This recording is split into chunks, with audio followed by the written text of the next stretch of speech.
The fluorescent lights hummed softly in David's workshop as I stood there, surrounded by his tools, his half-finished projects, and the lingering scent of machine oil that would always remind me of him.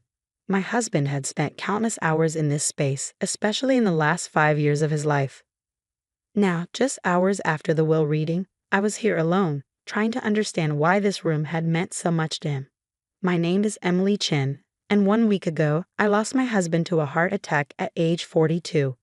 Today, I learned that his family had lost their minds over his will. The workshop? David's sister Janet had sneered when the lawyer read that part. She gets his collection of broken machines and rusty tools. How appropriate. The rest of his family hadn't bothered to hide their smirks. They were too busy celebrating their own inheritances, the house in the Hamptons, the investment portfolio, the vacation properties. What they didn't understand was that this workshop had been David's sanctuary. For 15 years, I'd watched him transform this space from a simple garage into something that looked more like a cross between a precision machine shop and a high-tech laboratory.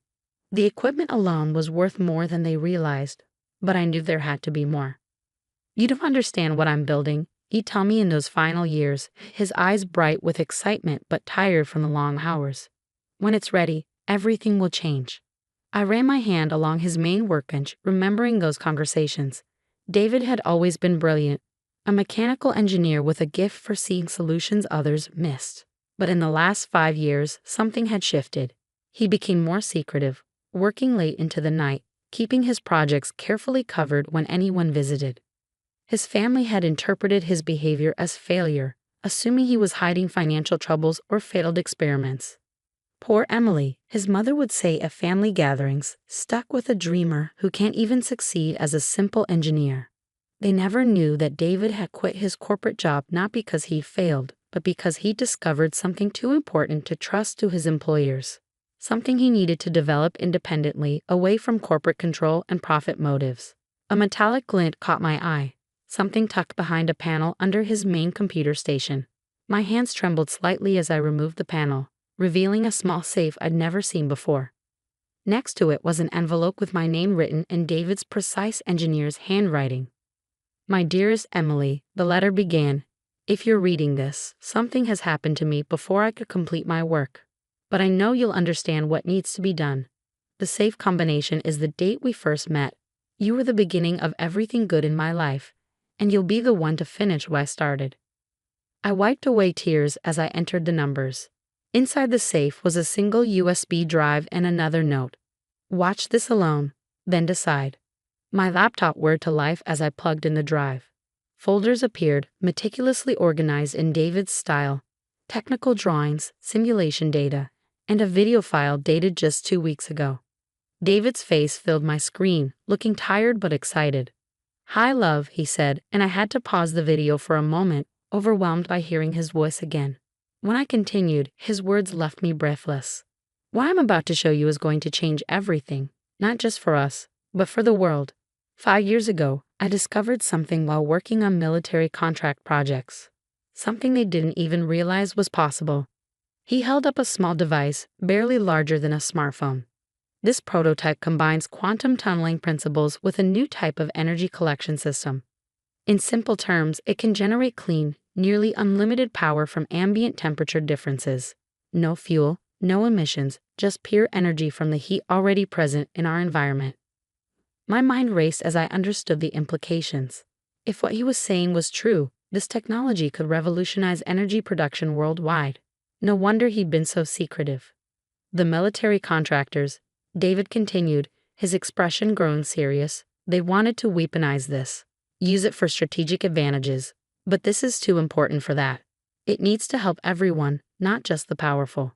He explained how he'd spent years perfecting the technology, testing it in ways that wouldn't attract attention.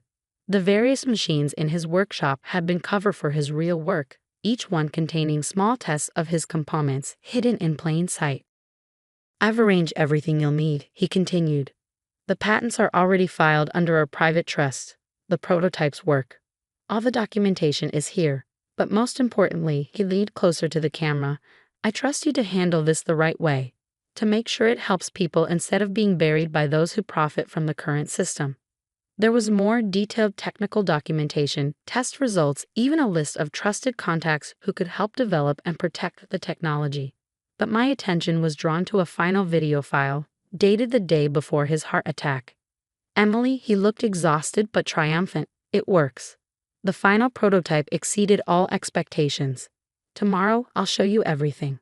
Well, finally, the video cut off abruptly. Tomorrow never came. Instead, I got a call from his workshop's security system, alerting me that his vital signs had flatlined. By the time the ambulance arrived, he was gone. Now, sitting in his workshop surrounded by what his family thought was worthless junk, I understood the true magnitude of his legacy and the responsibility that came with it. A text message buzzed on my phone. Janet, dear, we've been thinking. We'll take that cluttered workshop off your hands. Say $5,000. Better than dealing with all that mess. I set the phone aside without replying. First, I needed to understand exactly what David had created. His notes mentioned a trusted team, engineers and scientists who had helped him in secret. I needed to find them. But most importantly, I needed to protect this discovery from those who would bury it. The same forces that had made David so cautious would soon realize what he'd achieved. His family's disdain had actually given us an advantage. No one was looking too closely at the worthless workshop. I began carefully documenting everything, following David's meticulous organizational system. His last 5 years of work were a testament to both his genius and his vision. While others saw scattered tools and random projects, he had built something revolutionary. A soft beeping drew my attention to one of his covered machines. The status light was green. The final prototype was still running, still generating clean power exactly as he'd designed it. Even after his death, his creation continued to work, continued to prove what was possible. I touched the machine gently, feeling its subtle vibration. I understand now, love, I whispered. And I promise, your work will help people just like you wanted.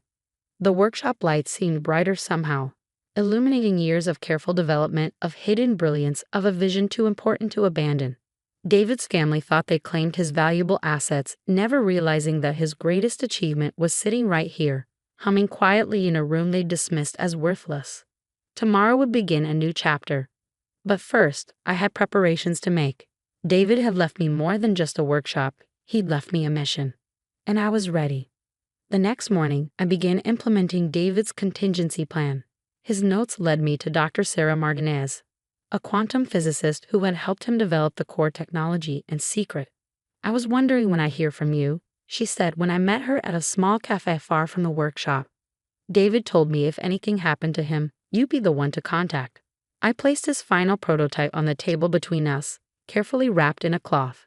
Sarah's eyes widened as she unwrapped it. He finished it, she whispered. We weren't sure he'd solve the containment issue.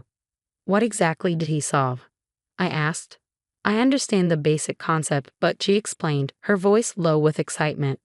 The device used quantum tunneling to harvest thermal energy from its environment, converting temperature differences into usable electricity with unprecedented efficiency. No fuel, no waste, just clean, constant power. The implications are staggering, she said. This could end energy poverty worldwide. No more fossil fuels, no more power plants, no more grid dependencies. And no more trillion-dollar energy industries, I added, understanding why David had been so cautious. Sarah nodded grimly. Exactly, which is why we need to move quickly. Others were close to discovering this too. David just got there first. As if on cue, my phone buzzed. Janet again. Emily dear, Mother insists we need to inspect the workshop. Family historical value and all that. We'll be there tomorrow morning. I looked at Sarah. How fast can we clear everything out? I'll make some calls. The team has been ready for this. The next 12 hours were a blur of careful activity. David's trusted colleagues, engineers, physicists, lawyers, arrived in unmarked bands, methodically documenting and packing every crucial component. His notes had included detailed instructions for each piece of equipment, every prototype, every record. By dawn, the workshop looked exactly as his family expected. A collection of seemingly random tools and half-finished projects. Everything important was safely relocated to secure facilities David had arranged years ago. Janet and her mother arrived at precisely 9 a.m., dressed inappropriately formally for a workshop inspection. Really, Emily? Her mother sniffed, looking around disdainfully. I don't know how you let him waste so much time in here. All these bizarre contraptions. I watched them poke through the remaining tools, secure in knowing they'd never recognize what had been created here. They were looking for obvious value, expensive equipment they could sell, precious metals, anything to validate their belief that David had secretly accumulated wealth. What's this thing? Janet asked, pointing to one of the decoy projects David had built specifically to look unfinished and worthless. Just another one of his experiments, I said quietly. He was always trying new ideas. They left an hour later, clearly disappointed but still condescending. Well, Janet said, our offer to take this burden off your hands still stands. Though perhaps $5,000 was a bit generous. That's very thoughtful, I replied, but I think I'll keep it. For sentimental reasons. Once they were gone, I contacted Sarah. Everything was in place at the secure facility. David's team had worked through the night, setting up the equipment exactly as his plan specified. What happened next would change everything. Over the next week, we ran comprehensive tests on the final prototype. Every trial confirmed what David had achieved: stable, clean energy production at a scale that defied conventional physics. His documentation was flawless, his patents airtight. Then came the moment I'd been both anticipating and dreading. We needed to take the technology public before someone else developed it with less altruistic intentions. I chose the venue carefully, a renowned technical university with a track record of ethical innovation. The presentation was scheduled, invitations sent to carefully selected scientists, journalists, and industry experts. The morning of the demonstration, Janet sent one final text. Heard you're doing some sort of science presentation. Don't embarrass the family more than you already have. I didn't reply. In a few hours, embarrassment would be the last thing on their minds. The auditorium was packed. Sarah and I had prepared meticulously, knowing that skepticism would be our biggest initial hurdle. The device sat on a table, humming quietly, powering the entire presentation setup without any external input. Ladies and gentlemen, I began. What you're about to see will fundamentally change how we think about energy production. The demonstration was flawless. Sensors confirmed the power output. Independent experts verified the readings. When we opened the device to show its internal workings, the auditorium erupted in gasps and furious note-taking. Questions flew from all directions. How was this possible? When could it be scaled up? Who owned the patents? The technology, I announced, belongs to the Chen Clean Energy Trust, established by my late husband David Chen, and we're here to ensure it benefits everyone, not just the highest bidder. The media explosion was immediate. By evening, every major news outlet was covering the story. Revolutionary clean energy technology unveiled. Engineers' final gift to humanity. Energy industry faces paradigm shift. My phone began ringing constantly. Janet, her mother, lawyers claiming to represent family interests. I let them all go to voicemail. Instead, I focused on implementing David's plan. The trust was structured to prevent monopolization. The technology would be licensed affordably, with strict conditions ensuring it remained accessible to developing nations and communities most in need of energy independence. 1 week after the announcement, as media crews camped outside the family's Hampton house hoping for comments, Janet finally cornered me at David's grave, where I'd gone to place fresh flowers. You knew, she accused. All this time, you knew what he was building. No, I replied honestly. I just trusted him. I knew whatever he was working on was important, even if I didn't understand it then. But the family should have a say in how this is handled. The profits will go exactly where David intended. I cut in firmly, to making clean energy accessible to everyone. That's worth more than any amount of private profit. She left in tears, finally understanding what they'd all dismissed. The worthless workshop had contained something more valuable than all their inherited properties combined, not just in monetary terms, but in its potential to help humanity. 3 months later, I stood in our new research facility, watching teams of engineers develop practical applications of David's technology. The first home units were already in production. Remote communities would be the first recipients, followed by hospitals, schools, and other critical infrastructure. Sarah joined me, holding up a tablet showing the latest test results. He would be proud, she said softly, not just of the technology, but of how you've handled everything. I nodded, thinking of the small prototype that still sat in my office, the first one that had shown me what David had achieved. His family had wanted quick profits and easy assets. They never understood that true value isn't always obvious, that the greatest legacies aren't always the ones you can put in a bank account. The facility hummed with activity. Engineers testing new applications, researchers exploring improvements, teams coordinating global implementation plans. David's workshop had been just the beginning. His vision was becoming reality in ways even he might not have imagined. That evening, I visited the workshop one last time before it would be converted into a museum documenting the technology's development. Janet's final offer letter lay unopened on the workbench, their last attempt to claim what they'd once mocked. I smiled, remembering David's words from his final video. This needs to help everyone, not just the powerful. He trusted me to ensure that happened, and I wouldn't let him down. The workshop lights flickered on automatically, powered by one of his early prototypes. Soon, similar technology would light homes and power communities worldwide. Clean, sustainable energy, just as he dreamed. His family had fought over properties and portfolios, never realizing that David's true legacy was something far more valuable: the power to change the world for the better.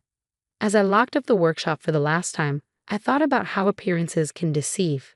They'd seen a cluttered garage full of failed experiments. David had seen the future, and now that future was becoming reality, one clean kilowatt at a time.